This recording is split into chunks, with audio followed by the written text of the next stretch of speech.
The morning began with a sharp November chill seeping through the cracked window of the Mitchells' Beacon Hill apartment, the kind of cold that made the city feel both alive and distant. Sarah Mitchell stood at the kitchen counter with a stack of presentation notes spread before her, color-coded slides, talking points, and the polished pitch she had rehearsed dozens of times. Today was supposed to matter. Today was supposed to finally shift something in her favor at Atlantic Media Group. She breathed in slowly, letting her eyes rest on the soft morning light sliding across the hardwood floor. It was the first time in months she'd felt a small ember of hope warming in her chest. The promotion she had fought for, quietly, consistently, without demanding attention, was finally within reach. As she poured herself a cup of coffee, Adam walked into the kitchen, tie in hand, jacket slung casually over his shoulder. He looked put together, charming in that practiced way of his, the way that always seemed to win people over before he even spoke. Sarah tried to read his expression, hoping for interest or support, something solid. He kissed her cheek lightly, almost distractedly. "You'll do great," he said with a soft grin, though his eyes were already scanning his phone. "Just don't overthink it." It sounded like encouragement, but it felt hollow, like a line he'd said before without meaning much behind it. Still, Sarah nodded, smoothing the edge of her blazer, trying to hold onto her confidence. She glanced at the clock. 2 hours left until the meeting. Enough time to run through her slides once more. Enough time to settle her nerves. The apartment was quiet except for the rhythmic hum of traffic rising from the street below. For a moment, she imagined the rest of the day going smoothly, the handshakes, the approving looks, the possibility of someone finally seeing her work clearly. Then the phone rang. She expected it to be her manager or someone from the office. Instead, the unfamiliar number from Western Massachusetts sent a thin line of dread down her spine. She answered with a polite greeting, unaware that the next words would fracture her morning. "Mrs. Mitchell, this is Springfield Medical Center. Your mother-in-law, Evelyn Mitchell, has been brought in. She suffered a stroke. She's stable for now, but we need a family member present." The room felt suddenly smaller, the air heavy. Sarah pressed her hand to the counter to anchor herself. Evelyn, who had always been polite but distant, lived alone in Springfield.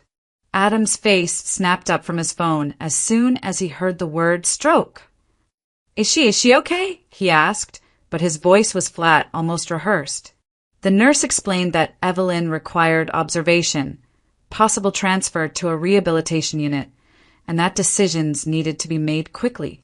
Adam exhaled sharply. "I absolutely can't leave work today. I've got a critical meeting, Sarah. They've been planning this for weeks. You know how important this is." Sarah stared at him, the weight of the morning settling at the base of her throat. Her own meeting, the one she had spent months preparing for, suddenly felt fragile in comparison to someone's life hanging in the balance. "You could move the meeting," she murmured, knowing the answer before she spoke. Adam shook his head. "It's impossible." The choice appeared in front of her with brutal clarity.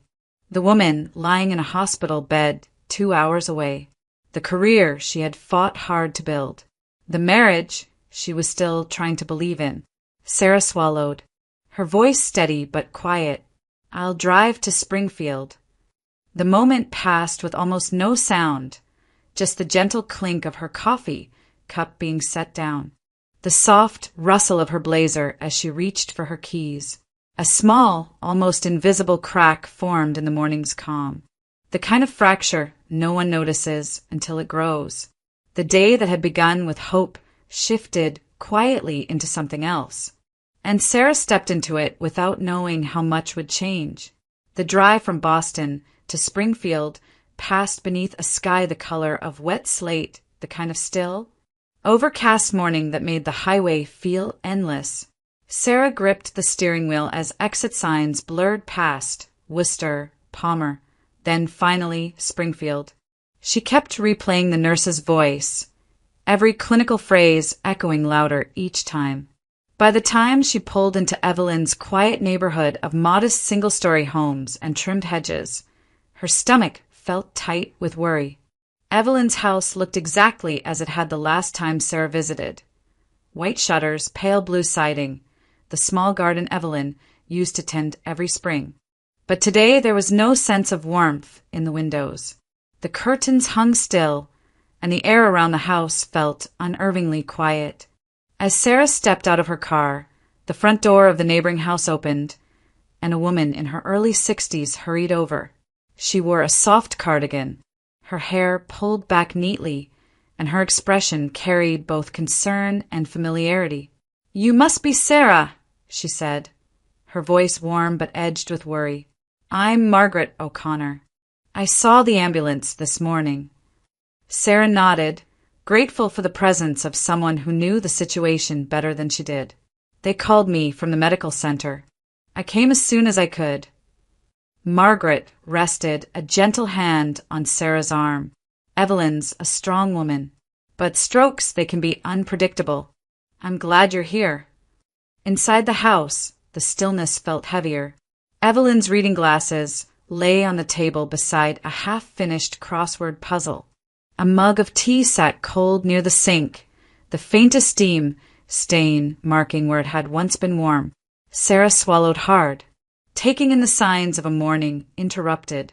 "I checked in earlier, just to make sure everything was locked," Margaret explained softly. She collapsed near the hallway. The paramedics said she was conscious but confused. "Thank you," Sarah murmured. "I don't know what I would have done if you hadn't been here." Margaret gave a small smile. "We look out for each other on this street." Evelyn always tried to act like she didn't need anyone, but she does have people who care. At Springfield Medical Center, the doctor, a calm, middle-aged neurologist, met Sarah outside Evelyn's room. His expression was clinical but compassionate. "Mrs. Mitchell, your mother-in-law experienced a moderate ischemic stroke. She's stable, but the recovery process will be long. We're looking at months, not weeks." Sarah felt the words sink like stones. "Months?" "Yes. Rehabilitation will be essential. Physical therapy, occupational therapy, possibly speech therapy, depending on how she progresses. She'll need consistent care. It won't be quick." Sarah nodded numbly, trying to process the weight of it. Adam had made it sound like Evelyn simply needed rest, maybe a short monitoring period. But this was life-changing. When the doctor left, Sarah stepped into the quiet hallway and called her boss. She took a breath as the line rang. "Hi, it's Sarah. I'm at a hospital in Springfield. My mother-in-law had a stroke. I can't make the presentation today." Her boss paused for a moment too long. "I see. I'm very sorry to hear that. Family emergencies happen, of course. We'll manage." The tone was professional, polite, and unmistakably strained. Sarah closed her eyes. "Thank you for understanding." "We'll talk more when you're back," her boss said gently. But the message beneath the words was clear. This would cost her. When Sarah returned to Evelyn's house later that afternoon, Margaret was waiting on the porch with a thermos of hot tea. "You look exhausted," she said. "Come sit for a minute." They sat on the steps, watching the wind push brittle leaves across the yard.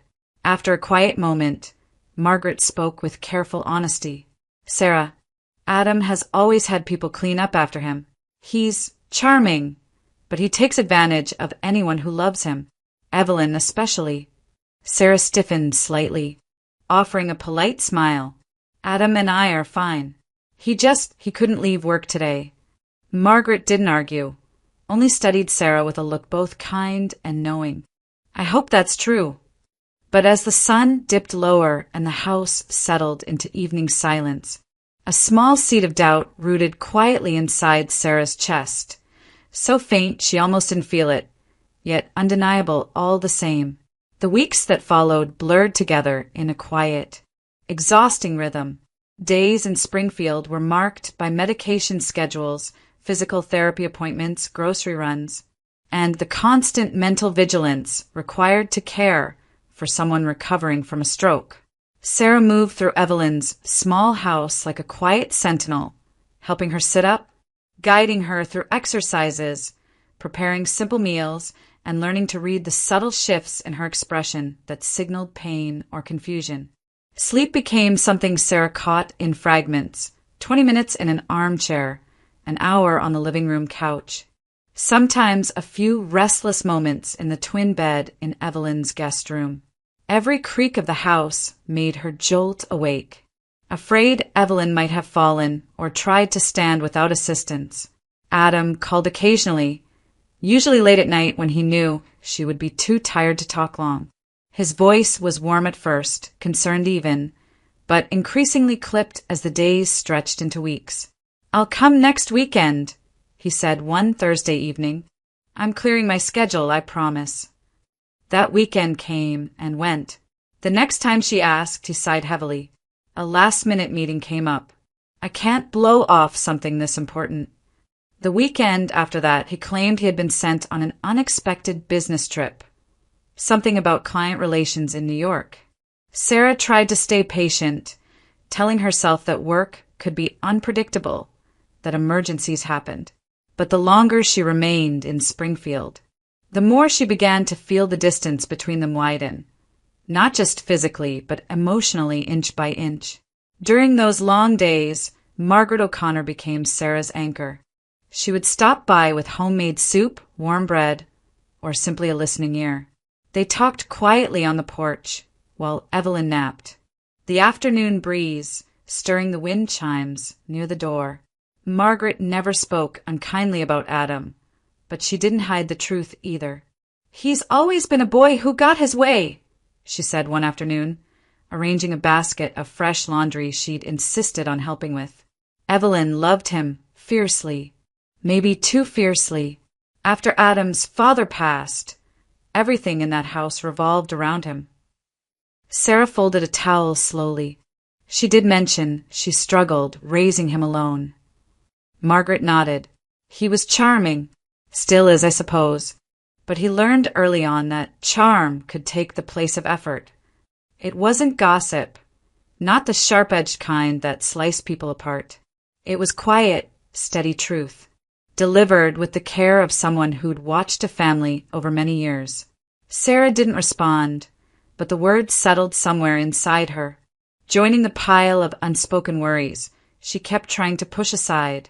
One night, after Evelyn drifted into a peaceful sleep, Sarah sat in the dim living room, the only light coming from the soft glow of her phone screen.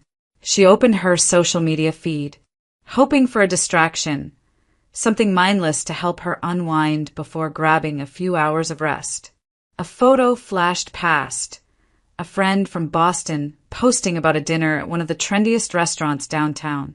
Sarah almost kept scrolling, but something caught her eye. She went back, enlarging the picture. There, in the blurred background, sat Adam. He was unmistakable, his profile sharp in the restaurant's dim lighting. His head tilted toward a blonde woman sitting close beside him. They were leaning in, shoulders touching, laughing at something only the two of them seemed to share. Sarah's breath stilled. She stared at the image, trying to convince herself it wasn't what it looked like, that maybe the angle was deceptive, that maybe it was a coworker or acquaintance. But the intimacy between them was undeniable, even in a grainy background. Her chest tightened. She locked her phone and set it face down beside her. Upstairs, the house was silent. Evelyn's faint breathing drifted down the hallway. Outside, the wind rustled the bare branches of the oak tree. Sarah closed her eyes, trying to steady her heartbeat, telling herself not to jump to conclusions. She pushed down the panic curling at the edges of her thoughts. But the image lingered, heavy and cold, settling into a quiet dread she couldn't shake. The days settled into a heavy, repetitive rhythm, each one blurring gently into the next as Sarah focused on Evelyn's rehabilitation. The exercises became more demanding, hand grip routines, slow steps down the hallway with a walker, careful attempts to form words when fatigue clouded Evelyn's speech. Sarah kept her attention fixed on these tasks, refusing to let her mind drift toward the photo she'd seen, refusing to give shape to the suspicion that lurked beneath every quiet moment. She told herself she would confront Adam later, when she wasn't so tired, when Evelyn didn't need her as much, when the timing felt right. But each night she found herself collapsing into sleep before she could even form the words she needed to say. Every morning she woke with the same knot in her stomach, the same ache of unanswered questions. At the end of the third week, the doctor sat down with her in a small consultation room, charts spread before him. His tone was gentle, but the news added a new weight to her shoulders. We're entering a different stage now. Physical rehabilitation 3 times a week, more intensive speech therapy, and targeted cognitive work. It's progress, he said, but it will be demanding. For her, and for whoever is coordinating her care. Sarah nodded, exhaustion tightening her chest. She had been stretching herself thin for weeks. Now the horizon stretched even further. That afternoon, Margaret found her sitting on the porch steps, staring out at the bare trees. Sarah looked up when she heard the door open, but her expression remained distant, drained. "You can't keep pretending everything's fine," Margaret said quietly, settling beside her. "You're doing so much for Evelyn. Too much. But what about yourself?" Sarah forced a small smile. "This is just a hard phase. It'll get better." Margaret shook her head gently. "I've known Evelyn for 30 years. I've watched Adam grow up. And I've watched you these past weeks. You're strong, but you're carrying more than you admit. Sometimes truth is bitter, Sarah, but necessary." Sarah's breath caught. She knew exactly what Margaret was referring to, though the woman hadn't said a single word about the photo or her marriage. It was the kind of understanding born from quiet observation, not gossip. Sarah stared down at her hands. I just need to talk to him, face to face, not over the phone. I need to know what's real." Margaret placed a warm hand on her shoulder. "Then go. Evelyn won't fall apart without you, and you can't keep living in uncertainty." Later that evening, Sarah sat beside Evelyn's bed, smoothing the blanket over her legs. Evelyn's eyes were clearer than they had been in weeks, her voice soft but purposeful. "You should go," she whispered, surprising Sarah with the firmness beneath the frailty. "You've done enough here. Too much." Sarah blinked back tears. "Are you sure? I don't want to leave you." Evelyn reached for her hand with surprising strength. "I'm not alone. Margaret's here. The nurses are here. But you need answers." The truth in those words cut deeper than Sarah expected. She nodded slowly, pressing Evelyn's hand gently. Before dawn the next morning, Sarah packed an overnight bag, leaving detailed instructions for the visiting nurse and a note with emergency contacts. Margaret hugged her at the door, offering reassurance without pressure. When Sarah climbed aboard the early morning train to Boston, the sky still carried the faintest trace of night. The wheels clattered against the rails as the train pulled away, the motion steady and relentless.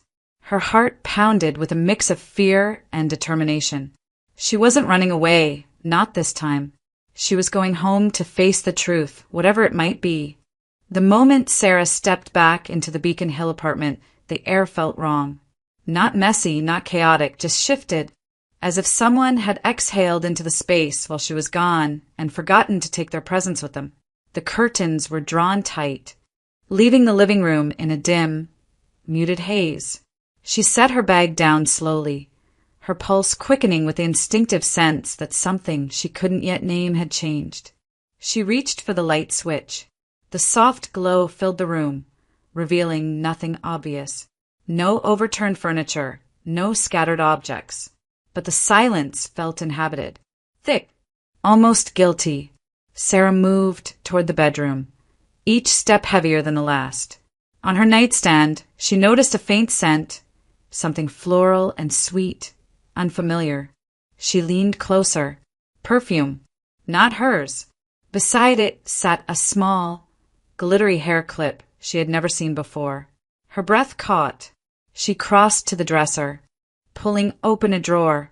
Everything looked mostly in place, except for a silky camisole rolled into the corner, the fabric too sheer, too delicate, too unlike anything she owned. A faint sound jolted her, the steady rush of water. The shower was running. Sarah froze, the noise filling the entire apartment with a kind of muffled dread.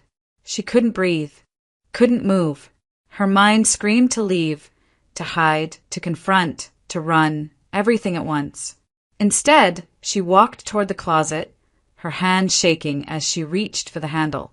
Inside, the top rack held Adam's suits and shirts, just as before. But the lower rack made her knees weaken. Dresses she had never worn hung neatly in a row, sleek black, soft pink, a bold scarlet one with thin straps, blouses with plunging necklines, a cropped jacket, a tiny clutch purse glittering under the closet light, and lingerie, delicate lace in colors she would never choose for herself. Sarah pressed a hand against her stomach, fighting the wave of nausea rising in her throat. Her first instinct was to call Margaret, someone steady, someone kind, someone who could anchor her while the ground shifted violently beneath her feet. She reached for her phone, and that was when she heard voices. From the hallway, she froze, listening. "I told you to wait," Adam hissed, his voice low and sharp. A woman shot back, equally agitated. "I'm not waiting anymore, Adam. I need my stuff." Sarah stepped back from the closet, heart hammering so loudly she feared they might hear it through the walls. The voices came closer, clearer. "I can't just let you waltz in," Adam snapped. "My wife showed up early." The word struck like a physical blow, fast, brutal, undeniable. Sarah felt the world tilt, her body swaying for balance she no longer had. The woman, Brianna, responded with cold frustration. "You said she wouldn't be back until next week." Sarah's blood ran cold. "Yeah. Well," Adam whispered harshly. She changed her plans. "And I want my things," Brianna insisted. "You promised I'd be moved in before Christmas." The hallway fell silent for a beat that felt like an eternity. Sarah stood rooted in place, her hand still hovering near the closet door. Another soft, urgent whisper. "She can't find out like this." Too late. The truth wasn't creeping anymore.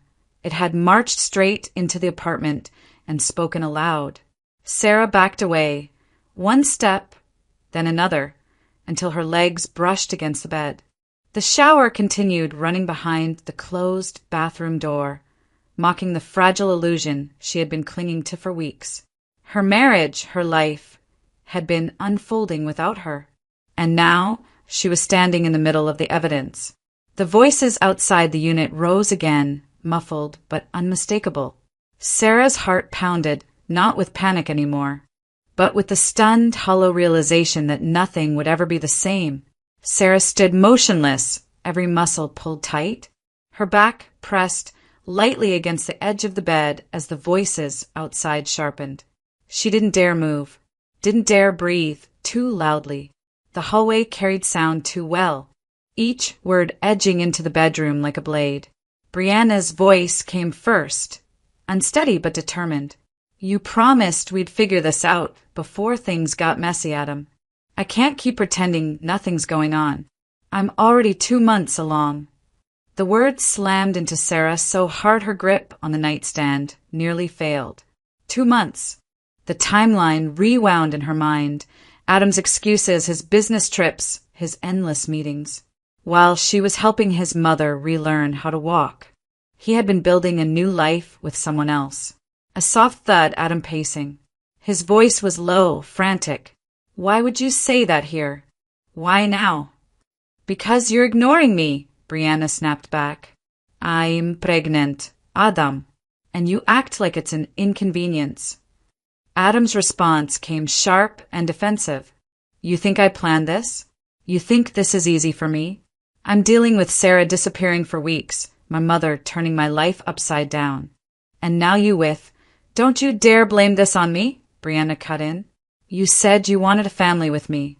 You said you were done being tied down. Sarah's heart pounded so loudly she feared they might hear it. She pressed her palm over her mouth, fighting the rising tremor in her chest. Adam's voice dropped to a harsh whisper, angry, cornered, desperate. I just need to get rid of both problems. Put my mom in assisted living and divorce Sarah once things calm down. The world spun. It wasn't just betrayal. It was strategy, a plan. And Sarah was part of the debris he needed to clear. Her knees nearly buckled. She caught herself on the dresser. The cold would grounding her as her vision wavered. For a moment, she simply stood there, breath shallow and uneven, feeling the floor tilt beneath her feet. Outside, Brianna's voice softened, almost frightened. You said you'd take care of everything. I will, Adam hissed, just not with her standing inside our apartment. The next sound was a soft click, the front door opening. Sarah instinctively stepped deeper into the bedroom shadows, just far enough not to be seen, but close enough to hear Brianna's hurried footsteps. She exited first. A quiet, tense silence followed. Then Adam stepped inside. He froze when he saw her. For a moment, nothing moved, not even the air between them. Adam's face drained of color, shoulders stiffening as the truth settled on both of them with crushing clarity. Sarah, he breathed, voice thin. You're home. She didn't raise her voice, didn't scream. The pain was too sharp, too clean for that.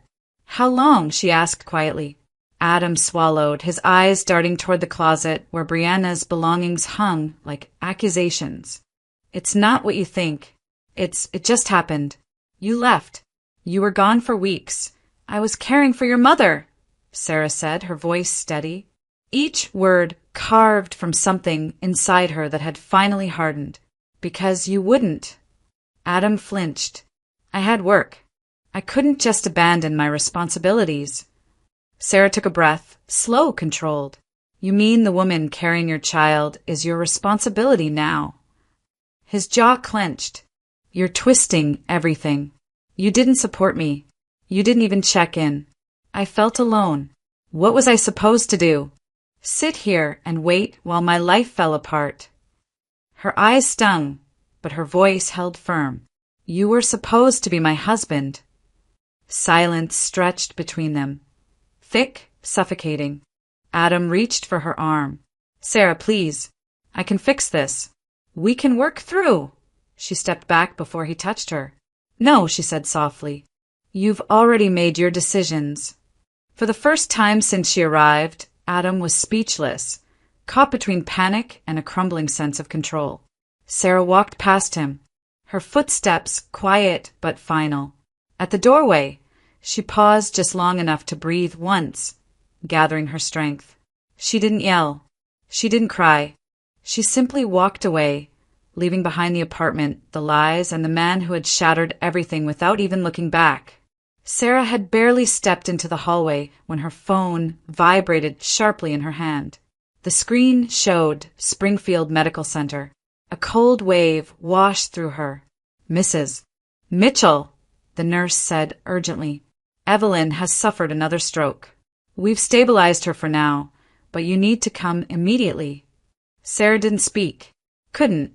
She simply turned and walked out of the apartment, the sound of Adam calling her name fading behind her as she descended the stairs.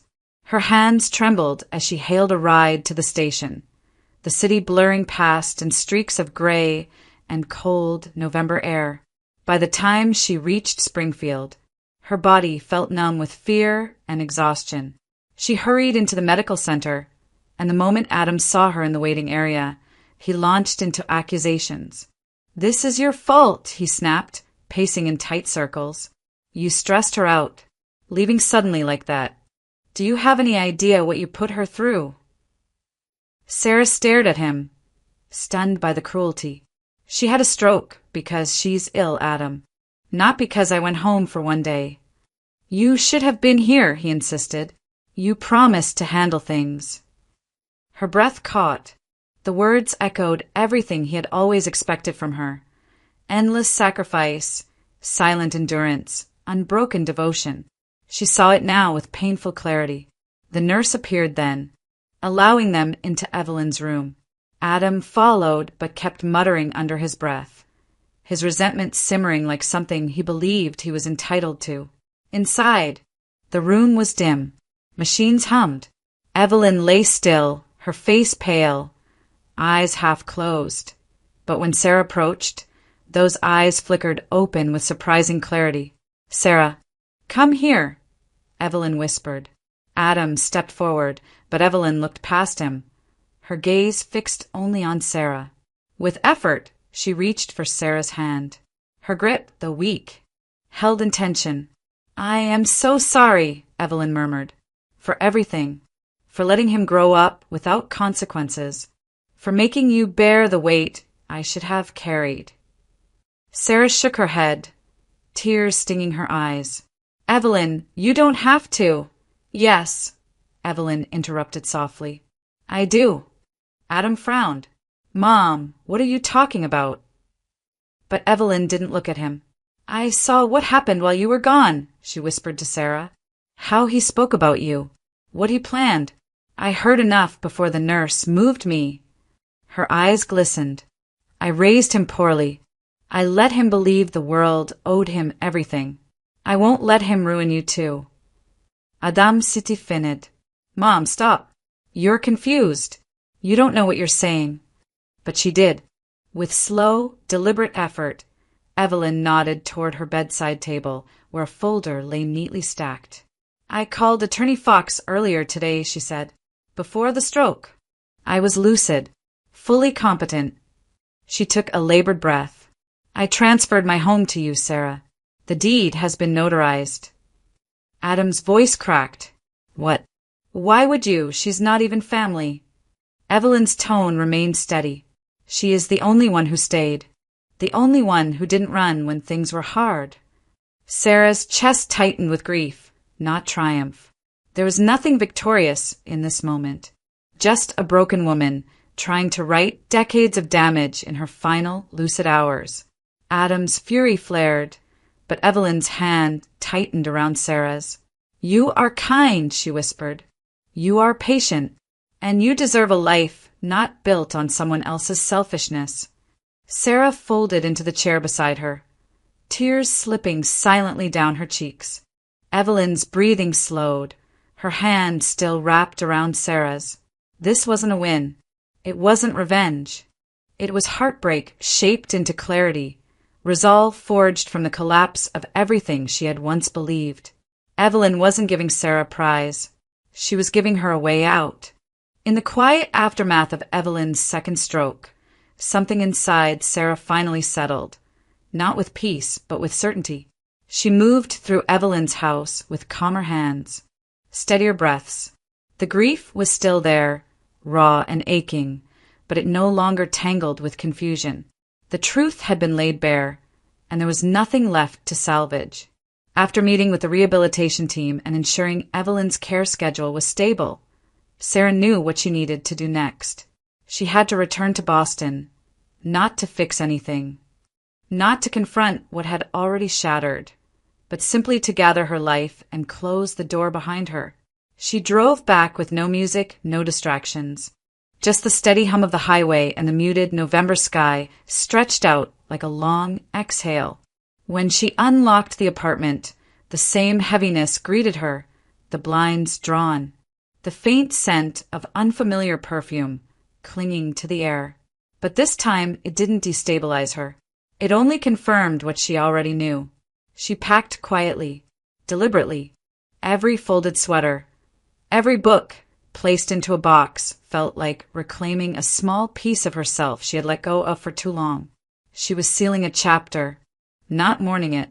She was taping the last box shut when the front door slammed open. Adam stood there, eyes wild, voice sharp with panic and indignation. "So that's it? You're just going to leave?" Sarah didn't turn immediately.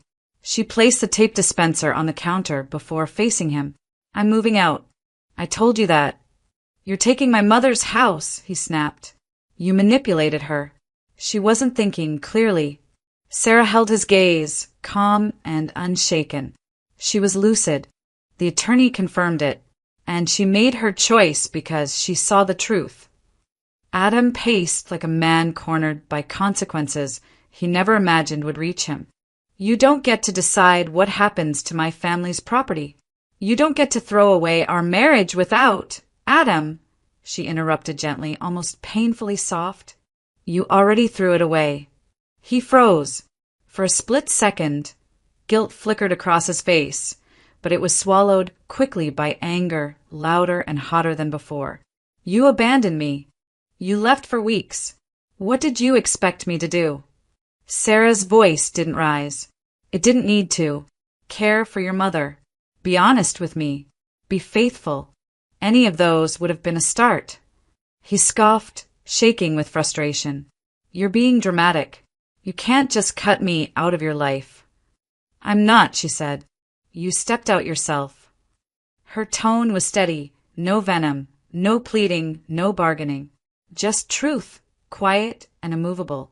For Adam, it was the worst blow she could have delivered. He stormed through the apartment, muttering curses under his breath.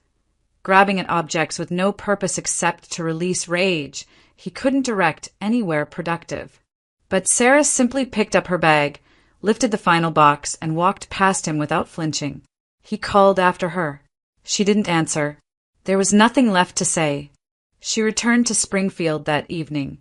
The sky dusted with the first hints of winter. The small house felt warmer now, not because Evelyn was recovering, but because it no longer carried the weight of pretending. Sarah set her boxes in the spare room and breathed in a kind of silence she hadn't felt in years. It was the silence of truly beginning again. A few days later, while sorting through job postings on her laptop, her phone rang. The name made her pause. Matthew Brennan, the polite, thoughtful man she'd met briefly through Margaret when he'd helped carry a heavy box during her earlier move. His voice was warm, measured. Sarah, I heard you have PR experience. My company's expanding the communications division. There's an opening and I thought of you. Sarah blinked, taken aback. I thank you.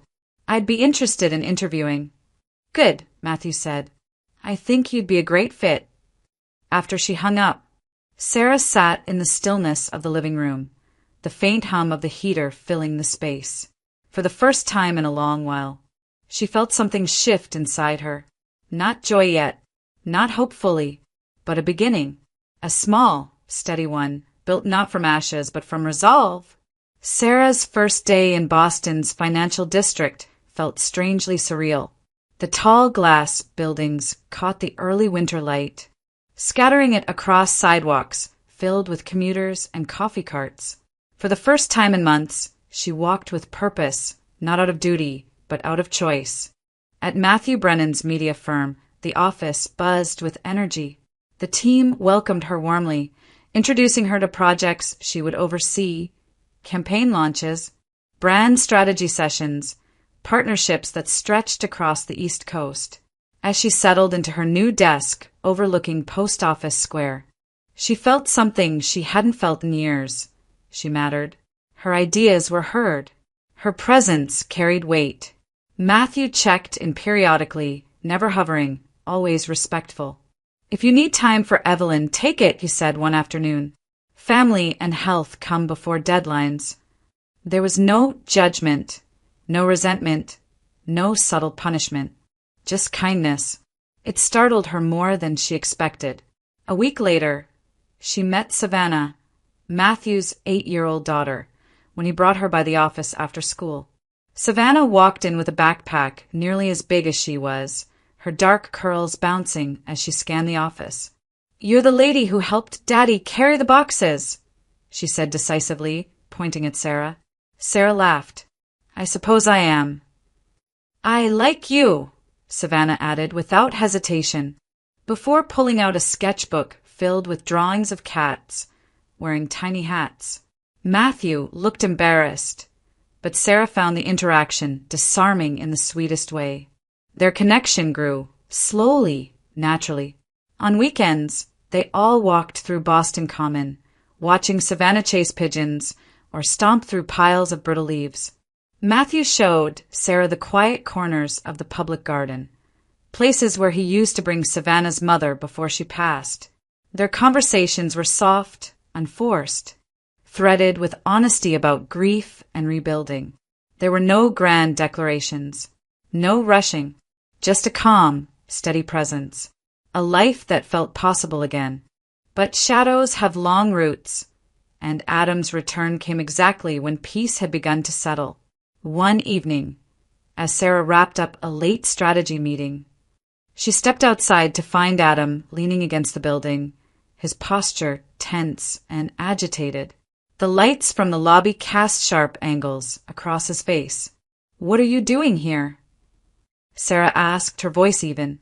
Adam pushed off the wall, anger simmering in every word. "You stole my mother's house. You tricked her. You turned her against me." Sarah stood her ground. "The deed was her decision. You know that." He laughed bitterly. "Of course you'd say that. You always find a way to make yourself the victim." Employees exiting the building slowed, glancing between them. Sarah felt heat rise in her cheeks, not humiliation, but the weight of old wounds. She didn't know him anymore. Before she could respond, another voice cut through the tension. "Is everything okay here?" Matthew stepped out from the revolving doors, coat over one arm, expression calm but unmistakably protective. He didn't move aggressively, didn't posture. He simply stood beside Sarah, anchoring her. Adam scoffed. "Oh, this guy. Figures. You couldn't waste any time, could you, Sarah?" Matthew's tone remained controlled. "Sir, you're causing a disturbance. If you have an issue, take it through the proper legal channels. But you will not harass her here." Adam bristled. "This is between me and my wife." Sarah inhaled softly. "Ex-wife. I filed the papers, Adam." That froze him. For a moment, he looked genuinely stunned, then furious, then lost. His mouth opened, but no words came out. He glanced around, realizing people were watching, their expressions wary. Matthew didn't raise his voice. He simply stepped forward enough to make the boundary unmistakable. "It's time for you to go." The humiliation was quiet but absolute. Adam muttered something under his breath, anger, blame, denial, and turned sharply, disappearing into the stream of evening pedestrians. No dramatic scene, no collapse, just a man watching his control slip through his hands. When he was gone, Sarah let out a breath she hadn't realized she'd been holding. Matthew looked at her gently. "You okay?" She nodded slowly. "Yes, I think for the first time, I really am." The contrast between the two men, one destructive in his desperation, the other steady in his compassion, settled over her like a revelation she hadn't known she was waiting for. This wasn't a triumph. It wasn't revenge. It was the quiet beginning of a life finally free from the shadow of someone else's chaos. The morning of the divorce hearing dawned gray and cold, the kind of Boston winter day that seemed to hold its breath. Sarah walked up the stone steps of the Massachusetts Probate and Family Court with her attorney beside her, the building's tall columns casting long shadows across the foyer. Inside, the atmosphere was hushed, papers rustling, low voices echoing, the solemn weight of decisions being made behind closed doors. When the clerk called Mitchell versus Mitchell, Sarah stepped into the courtroom with a steady breath. Adam was already seated at the respondent's table, shoulders rigid, jaw tight, anger barely contained beneath a forced calm. His attorney sat beside him, sharp suit, polished expression, confidence brimming as if truth could be bent by performance. The judge, a composed woman with silver-streaked hair and clear eyes, reviewed the file before looking up. "We're here to address the dissolution of marriage between Sarah Mitchell and Adam Mitchell, as well as property and asset considerations, including the Springfield residence." Adam's attorney rose first. Your Honor, we intend to prove that the petitioner, Mrs. Mitchell, manipulated an elderly woman who had recently suffered a stroke. She influenced Evelyn Mitchell into signing over her home while in a compromised state. This was an act of undue pressure motivated by financial gain. Sarah remained still. Her attorney did not flinch. When it was their turn, her attorney stepped forward with quiet steadiness. Your Honor, I'd like to submit notarized statements from Attorney Fox, dated and time-stamped prior to Evelyn's second stroke. Her medical evaluations, conducted the same morning, confirmed she was fully competent and lucid at the time of the deed transfer. Additionally, Evelyn Mitchell herself is present and prepared to testify, should the court require. A ripple went through the small audience. The judge reviewed the documents, pages of dates, signatures, medical assessments. Her expression didn't change, but something sharpened behind her eyes. Adam's attorney objected, then attempted to pivot, shifting blame onto Sarah's abandonment of the marriage, claiming she was absent for months and emotionally negligent. Sarah's attorney countered with a simple statement. She was caring for his mother, while he was dining with another woman. A quiet tension spread through the room. Finally, the judge turned to Sarah. Mrs. Mitchell, if you would like to make a statement, you may. Sarah stood, slowly, hands clasped gently in front of her. She didn't raise her voice. She didn't dramatize. She simply told the truth, piece by piece. She recounted the day she left for Springfield, the calls from the hospital, the weeks of rehabilitation appointments. She explained how Adam had promised repeatedly to visit, but never did. Then she described finding the clothing, the perfume, the shower running. She told the court about the argument she overheard. Brianna's pregnancy, the plan to discard both her and Evelyn, the words that ended her marriage long before she returned to Boston. I didn't come here to hurt him, Sarah said softly. I came here because the truth already destroyed our marriage. I spent months caring for someone he claimed to love while he built a life somewhere else. This isn't revenge. It's simply reality. When she finished, the room felt utterly still. For the first time in the entire hearing, Adam didn't speak. His hands trembled slightly on the table. Anger and fear tangled in his silence. The judge leaned back, exhaled, and delivered her ruling with firm clarity. The deed to the Springfield property stands. The evidence clearly demonstrates that Evelyn Mitchell was competent at the time of transfer and made the decision of her own volition. Regarding the dissolution of marriage, the court grants Mrs. Mitchell a full divorce on the grounds of irretrievable breakdown. No further entanglements or property claims from Mr. Mitchell will be recognized. Adam slumped back in his seat, defeated not by theatrics or retaliation, but by truth laid bare. When the gavel fell, Sarah felt the weight slide from her shoulders. Not joy, not victory, just release. The next weeks unfolded with a quiet gentleness. She walked with Margaret and Evelyn through a Springfield park lined with brittle winter branches, the three of them bundled against the cold, moving slowly but together. Evelyn's steps were cautious but steady, her hand curled tightly around Sarah's arm. That evening, Sarah drove back to Boston. Matthew and Savannah were waiting for her. A dinner table set, warm light spilling from the windows, the soft glow of a life she had chosen, not inherited from someone else's choices. Her future wasn't loud. It wasn't dramatic. It was calm, open, fully her own.